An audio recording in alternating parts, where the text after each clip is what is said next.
Good morning students, welcome back. Hope you will be fine and healthy. Let's continue chapter 4 climate. In last videos that you are study about what is the meaning of climate, and we have also studied about the meaning of weather, and you have also studied about what are the factors that are affecting the climate of India. We have studied all of these topics in last videos. Now we will continue the topic the season. As you know that due to the reversal winds of wind that there are mainly seasons, we can say there are mainly 4 seasons in India that we have to be enjoy here. So let's continue about the topic season. The first season is the cold weather season. Cold weather season, you can say winter season. Here we are talking about the winter season. जो सबसे पहला सीजन है हमारा that is called winter season. What are the main feature, what are the main characteristics of this season? So let's continue about the cold weather season. Cold weather season is also called the winter season. Winter season भी हम लोग इसको कहते हैं. It started from mid November to Feb. अगर हम बात करें इसकी स्टार्टिंग जो होती है वो मिड नवंबर से लेकर फरवरी तक. नॉर्थन इंडिया में अगर हम बात करें जो ठंड का मौसम रहता है, सर्दी का जो वेदर रहता है वो लगभग मिड नवंबर से शुरुआत होती है और फेब तक ये चलता है. The next important topic is about that which are the coldest month. सबसे ठंडे महीने कौन कौन से हैं? December and January. You can say in winter season December and January are the coldest month, यानी कि जनवरी और दिसंबर है जो सबसे ठंडे महीने माने जाते हैं.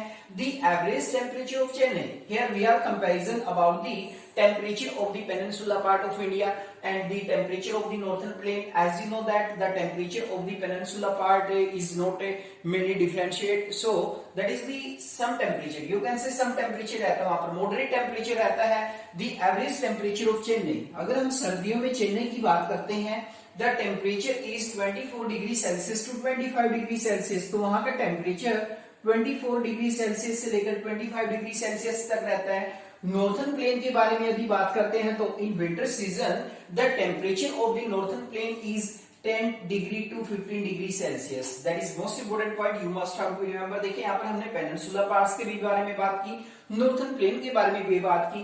तो नॉर्थन प्लेन का जो टेम्परेचर वो 10 टू 15 डिग्री सेल्सियस तक रहता है. अब यहाँ पर एक वर्ड आता है मावट, that is a Marwari word. What is the meaning of मावट?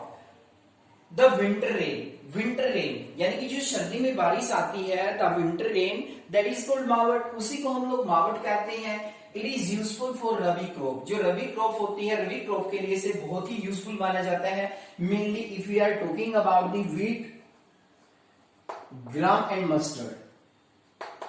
Gram and mustard यानी कि व्हीट, ग्राम और जो मस्टर्ड है, all of this are rabi crop. ये सारी की सारी हमारी रबी क्रॉप है. तो रबी क्रॉप के लिए सबसे बेनिफिशियल जो रेन है दैट इज कॉल्ड मावट. उससे मावट के नाम से जानते हैं. मावट का मीनिंग याद रखें आप लोग. जो विंटर सीजन में बारिश आती है, विंटर सीजन में जो बारिश आती है, it is mainly useful for rabi crop, mainly for wheat, gram and mustard. So that is most important topic about that is the cold weather season. You can say that is winter season. सर्दी का मौसम है ये हमारा, जिसके बारे में हमने कंप्लीट स्टडी की. स्टार्टिंग मिड नवंबर से लेकर फेब तक रहती है.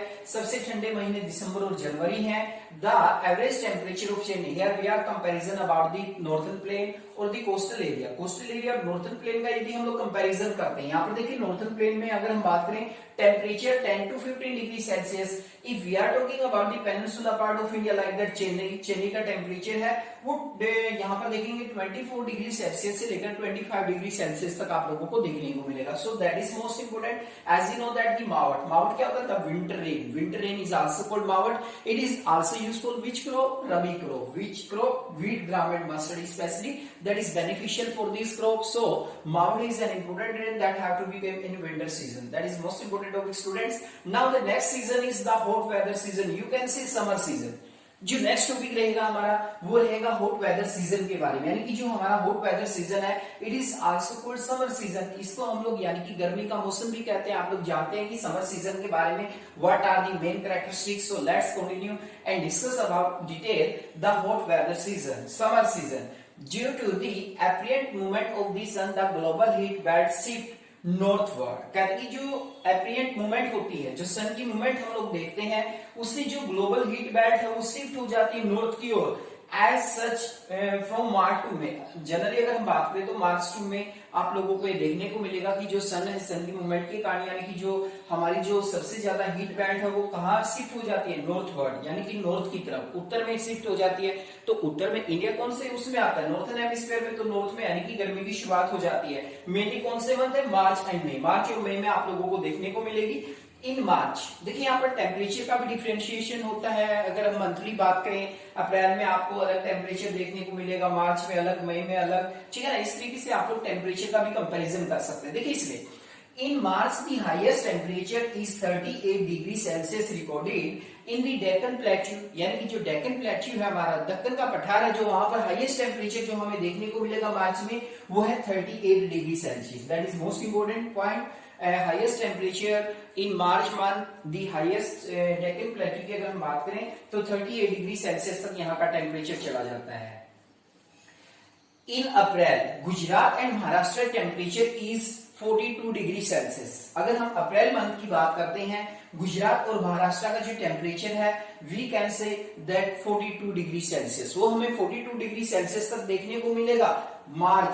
मार्च में डेक्कन प्लेट्यू की हमने बात की, अप्रैल में हमने गुजरात महाराष्ट्र वाले पार्ट्स की बात की। Now we are talking about the north western part in May का जो महीना रहेगा वहां पर नॉर्थ वेस्टर्न पार्ट की अगर हम बात करते हैं, the temperature is 45 degree Celsius. We can say that 45 degree Celsius temperature हमें देखने को मिलेगा in the summer month. You can say the beginning of the summer season is from March to May. March to May हम देखेंगे कि temperature northern plain का, ये अगर मई में बात करें तो 45 डिग्री सेल्सियस टेम्परेचर रहता है। In part of Rajasthan that touch 50 degree Celsius in many parts of Rajasthan.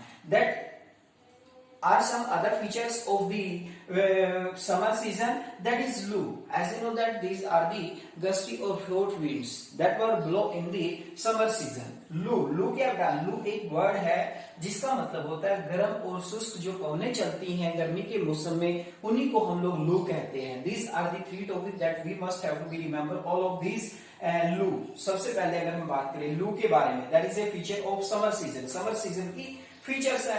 These are the main three topics that you must have to be remember about लू। अगर विंड्स की बात करते हैं तो the hot and dry winds is called लू।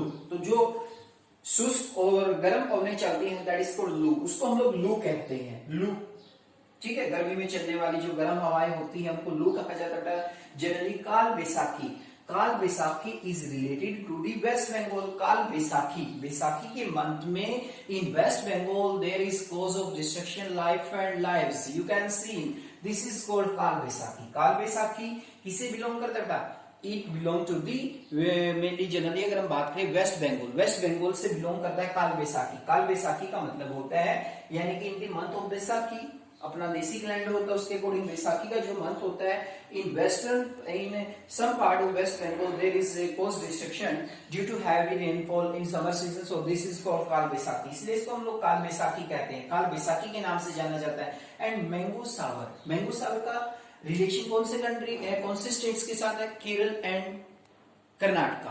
Pre monsoon, pre monsoon यानी कि मानसून के आने से पहले मैंगो शावर का नाम दिया जाता है because it also help in the ripening of mangoes in Kerala and Karnataka. Kerala और कर्नाटका में जो प्री मानसून आती है, मानसून के आने से पहले, जो मानसून का आगमन होने से पहले जो हम लोग वहां पर बारिश देखते हैं, प्री शावर वहां पर होता है, तो वो मैंगो के पकने में मदद करती है। सो this is called mango shower, इसलिए उसको नाम दिया जाता है mango shower. It also help in the ripening of the mangoes, mango के पकने में मदद करती है। That is most important topic, लू, काल Baisakhi and mango shower, which state that they are belong to. You can say that Loo are also seen in the northern plain of India.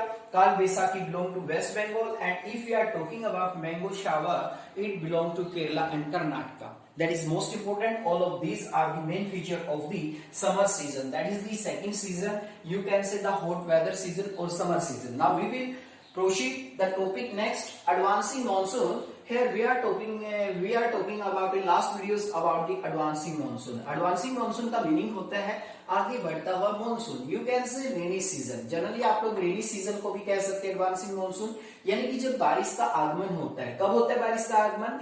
Bye early June the low pressure create in northern plain it attract the trade wind of the southern hemisphere. देखो बेटा कितनी important बात है. कहते हैं कि जून की शुरुआत में नॉर्थन प्लेन में लो प्रेशर एरिया क्रिएट होता है. जब वहां पर लो प्रेशर एरिया क्रिएट होगा तो क्या होगा? It attract the trade winds of the southern hemisphere. कहते हैं कि जो हमारी व्यापारिक पवनें होती हैं उसको, जो साउथर्न हेमिस्फीयर में होती है उसको अपनी तरफ आकर्षित करता है. ठीक है ना. देखिए आप लोग क्या देखने को मिलेगा बेटा आप लोगों को जून में, यानी कि नॉर्थन प्लेन, ये वाला अपना नॉर्थन प्लेन है बेटा. कंप्लीटली अगर मैप में बात करें पंजाब, हरियाणा, यूपी, बिहार, महाराष्ट्र, असम, पहाड़, Gujarat, Maharashtra, all of these are included in northern plain. Northern plain में लो प्रेशर एरिया क्रिएट होगा. लो प्रेशर एरिया क्रिएट होता है तो जो साउथर्न विंड्स होती है, जो ट्रेड विंड्स है साउथर्न हेमिस्फीयर की, उनको अपनी तरफ अट्रैक्ट करता है. यानी कि साउथर्न हेमिस्फीयर की जो विंड्स है वो नॉर्थन प्लेन की तरफ अट्रैक्ट होती है. The winds are strong and blow an average velocity 30 kilometre per hour. कहते हैं कि जो पवनें होती हैं बड़ी स्ट्रॉन्ग होती हैं, बड़ी तेज गति से चलती हैं. अगर इनकी वेलोसिटी की बात करते हैं कैसे स्टूडेंट्स के लिए मोस्ट इंपोर्टेंट क्वेश्चन है बेटा, velocity of the trade winds. यानी कि जो ट्रेड विंड्स है हमारी, जो साउथर्न हेमिस्फीयर से नॉर्थर्न प्लेन की ओर आती है, उनकी वेलोसिटी 30 किलोमीटर पर आवर यानी कि 30 किलोमीटर प्रति घंटे की दर से चलती है. ये early in the season western the windward side. कहते हैं कि अगर हम देखें बेटा इसमें कि जब सीजन की शुरुआत होती है विंडवर्ड साइड, आप लोग देखेंगे कि रिसीव हैवी रेनफॉल. कहते हैं कि बहुत ज्यादा बारिश होती है बेटा. अगर हम वेस्टर्न घाट की यहाँ पर बात करते हैं तो वेस्टर्न घाट है, जो वेस्टर्न घाट में बहुत ज्यादा बारिश होती है विंडवर्ड साइड. देखिए यहाँ पर दो वर्ड आते हैं, विंडवर्ड साइड होता है, विंडवर्ड साइड होता है. ठीक है ना. कोई भी माउंटेन, देखिए ऐसे यहाँ पर अगर हम जनरली बात करें माउंटेन्स के बारे में, ठीक है ना, तो ये पवनें यहां से चलती हैं, इधर से पवनें जो फ्लो करती हैं, जो विंड्स चलती है बेटा, ठीक है ना. तो ये पवनें यहां पर चलेंगी तो यहां पर इस माउंटेन के साथ टकराने के बाद ये अपर उठती है और यहां पर बारिश करती है. ठीक है ना. तो ये वाली जो साइड है पवनों के जो सामने आती है that is called windward side. इसको हम लोग विंडवर्ड साइड कहते हैं. और ये जो बैक वाली साइड होती है इसको हम लोग क्या बोलते हैं? Levered side. यहाँ पर रेनफॉल कम होता है और यहाँ पर रेनफॉल ज्यादा होता है. जो हमारी कौन सी साइड होती है? Windward side. विंडवर्ड साइड में यानी कि यहाँ पर बारिश ज्यादा होगी, पवनें टकराएंगी तो ऊपर उठेंगी, वो जिसके कारण क्या होता है? रेनफॉल बहुत ज्यादा होता है. Like that you can say in the western Ghat windward side receive heavy rainfall.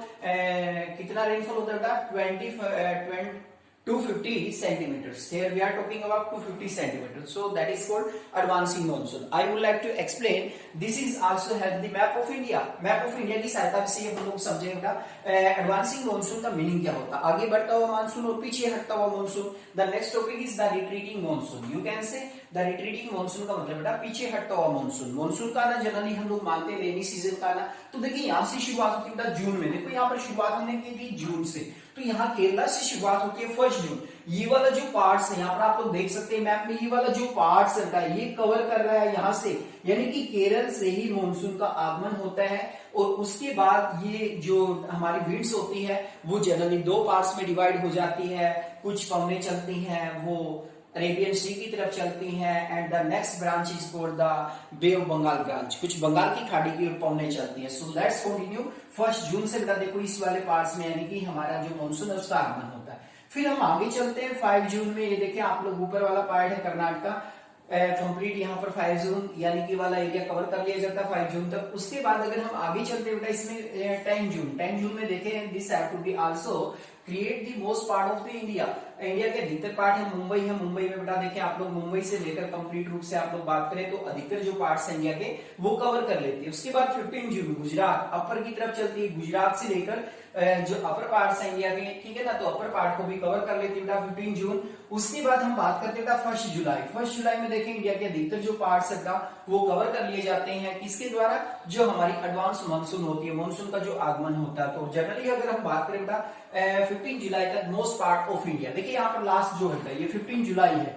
15 July तक लास्ट जो पार्ट्स है हमारे इंडिया के वो मोस्टली पार्ट कवर कर लिए जाते हैं, सो that is called the advancing monsoon. इसीलिए इसको हम लोग बोलते हैं एडवांसिंग मानसून, आगे बढ़ता हुआ मानसून कहते हैं। जब मानसून विंड्स आगे आती है तो they have to be also divided into two direction, the Arabian sea branch और you can say the bay of Bengal branch. So let's continue, that is called the advancing monsoon. So now the next topic is the retreating monsoon, वापिस लौटता हुआ monsoon. Monsoon का आगमन हुआ, उसके बाद monsoon वापिस भी लौट जाता है बेटा। देखिए किस तरीके से 15 जुलाई तक most part of India is covered by the monsoon wind. So we have to be know that कैसे वापिस लौटता है बेटा, ये कैसी शुरुआत होती है। देखिए वापिस लौटता है यहाँ पर 1 सितंबर से वापसी होनी शुरू हो जाती है मानसून की। मानसून लौटना शुरू हो जाता है 1 सितंबर से। अगर हम जनरली बात करें, ये वाला देखिए यहाँ पर बेटा 15 सितंबर तक अधिकतर जो पार्ट्स है, अगर हम बात करें 15 सितंबर तक, यानी कि बहुत सारे पार्ट्स हैं इंडिया के जो मानसून वापस लौट जाता है 15 सितंबर से। अगर हम नीचे आते हैं बेटा अक्टूबर, ये वाला पार्ट है देखिए यहाँ पर 10 अक्टूबर तक जो हमारी विंड्स होती हैं वो वापस 10 अक्टूबर तक कंप्लीट वापस आ जाती है बेटा इसमें।